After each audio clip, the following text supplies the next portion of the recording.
Okay အဲ့တော့ဒီကောင်လေးကိုစိတ်ထားအောင်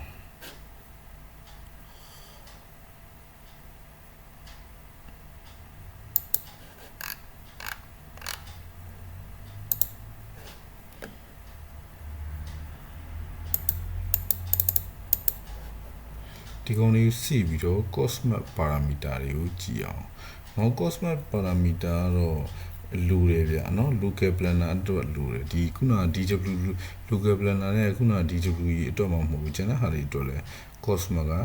အရေးကြီးတယ်လူတော့ဗောနော်သူ့မှာဒီ cosmet မှာဆိုရင် static map layer တွေ obstacle map layer တွေ inflection layer တွေဆိုပြီးတော့ဒီလိုမျိုး layer တွေသုံးခုရှိတယ် static map layer တော့နော်ဟိုဒီ static slam map ကနေပြီးတော့နော်ထုတ်ယူတာပါ obstacle map layer တော့ 2D obstacle နဲ့ 3D obstacle 3D ဆိုရင်တော့ voxel grid လို့ခေါ်တာပါเนาะအဲ့လိုသူကယူတာပါ inflection layer ဆိုတာကတော့ဒီ obstacle တွေကနေပြီးတော့เนาะဘယ်လောက်အကွာအဝေး inflect ဖြစ်မယ်ဆိုတာတွက်ထားတယ်ကျွန်တော်တို့ layer တစ်ခုပါအဲ့တော့global cosmos ဆိုတာရှိတယ်လို့ local cosmos လည်းရှိတယ်ကျွန်တော်သင်ခန်းစာလေးမှာဒီအကြောင်းတွေကိုထည့်ထားပါတယ်เนาะ global cosmos ဆိုတာကတော့เนาะဒီကျွန်တော်တို့ဒီ map မှာပါတဲ့เนาะ map မှာပါတဲ့ obstacle တွေကို inflecting လုပ်ထားတာပါlocal cosmos ကကျတော့ dynamically sensor တွေရတယ်ဒီအတားအဆီးတွေကို inflect လုပ်ထားတာပါအဲ့တော့ inflect လုပ်ရမယ်ကျွန်တော်တို့ပမာဏရှိပါဘောเนาะအဲ့တော့ဘယ်လိုပဲပြောပြောဒီ cosmet parameter ဟာဆိုရင်ဒါကကျွန်တော်တို့ဒီ local planner ပဲ planner ပဲဖြစ်ဖြစ်အရေးကြီးတယ်သူကိုလည်းကျွနေလို့အဲ့တော့ဒီမှာ inflect ဆိုတာရှိတယ်เนาะfootprint ဆိုတာရှိတယ်ဒီ footprint ဆိုတာတော့ကျွန်တော်တို့တကယ် robot ချက်ပို့ပြီးတော့နည်းနည်းလေးကိုကြီးတဲ့ဟာမျိုးဖြစ်တယ်နော်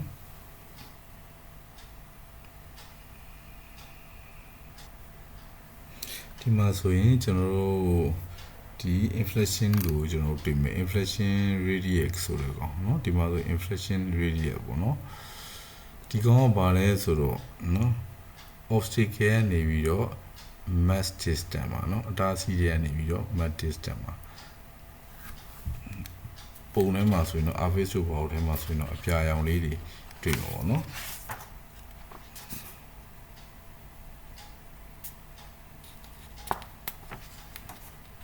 အဲ့ inflation radius နဲ့ cost scaling factor ကိုကစားပြီးတော့ကျွန်တော်တို့က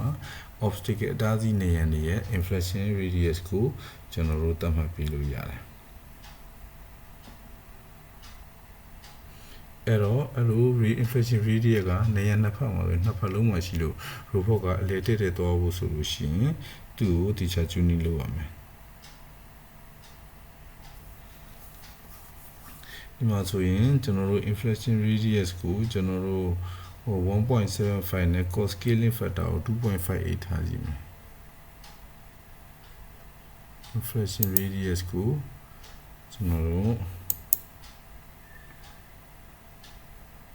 1.75 နဲ့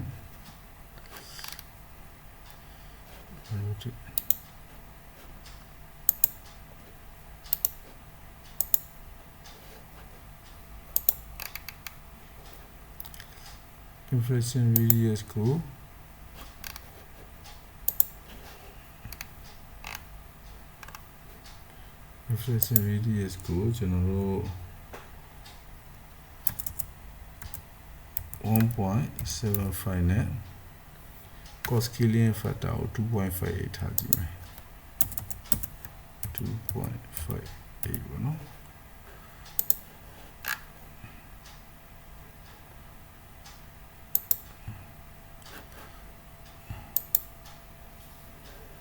1.75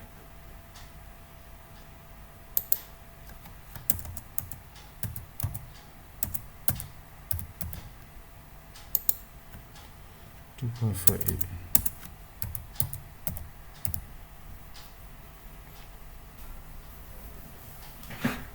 အဲ့တော့ robot radius ကိုတော့ကျွန်တော်တို့31လောက်ထားလိုက်မယ်နော်31 cm ရှိတာ哦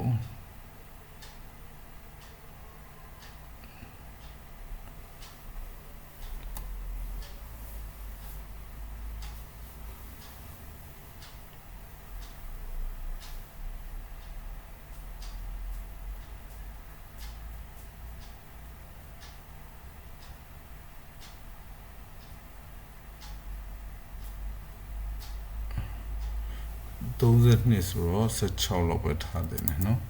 radius က16ပေါ့နော်16 robot radius ကဒီဘက်မှာလည်း16လောက်ပဲထားတယ်16တင်ငါခွန်တက်တော့58နော်တက်ငါခွန်တက်တော့58ဟုတ်ပြီ